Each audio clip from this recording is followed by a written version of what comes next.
அல்லாஹ் அண்ணனை கூப்பிட்டு மறுமையில உன் தம்பியை பத்தி என்ன நினைக்கிற? அப்ப அண்ணன் சொல்லுவாரு, எப்ப பார்த்தாலும் கடை வாங்குவான், திரும்பி கொடுத்ததே இல்லை. அப்ப அல்லாஹ் கேட்பா, அதுக்கு என்ன செய்யலாம்னு நினைக்கிற?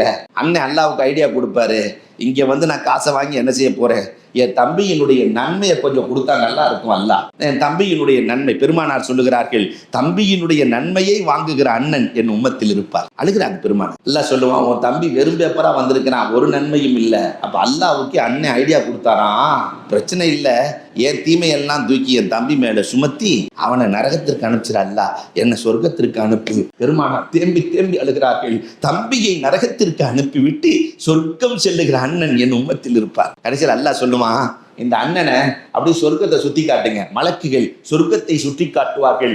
72,000 அறைகளை கொண்ட மாளிகை. இதுவரை உலகத்தில் அப்படி ஒரு ஹோட்டல் வரவே இல்லை. 72,000 அறைகளை கொண்ட ஹோட்டல் இருக்கா? இல்ல.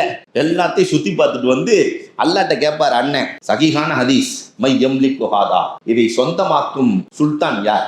உடனே சுல்தானா, இதை சொந்தம் 72,000 அறைகளை கொண்ட ஹோட்டல், இதை சொந்தமாக்கும் அரசன் யார்? மன் யம்லிகு ஹாதா.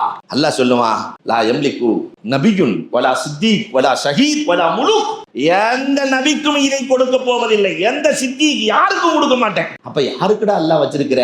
அல்லாஹ் சொல்லுவான், உனக்கு தான் தரலான் இருக்கிறேன். அண்ணனை பார்த்து, உனக்கு தான் தரலான் இருக்கிறேன். எனக்கா?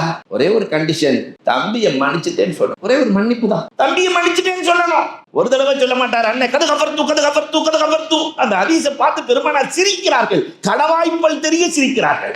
அழுதுகிட்டே ஆரம்பிச்ச நாயகம் கடவாப்பல் தெரிய ஒரு தடவை தான் அல்லாஹ் சொல்லுவான், மன்னிச்சுட்டேன். 3 தடவை சொல்லுவான், மன்னிச்சிட்டேன். அல்லாஹ் ரப்பல் ஆலமீன் சொல்லுவான், தம்பியின் கரத்தை பிடித்துக் கொண்டு சேர்ந்து சொர்க்கத்தில் நுழைஞ்சு, குடும்பத்தோட, அண்ணன் தம்பியோட, அக்கா தங்கச்சியோட சேர்ந்து குடும்பத்தோடு சொர்க்கத்தில் நுழைகிறல்.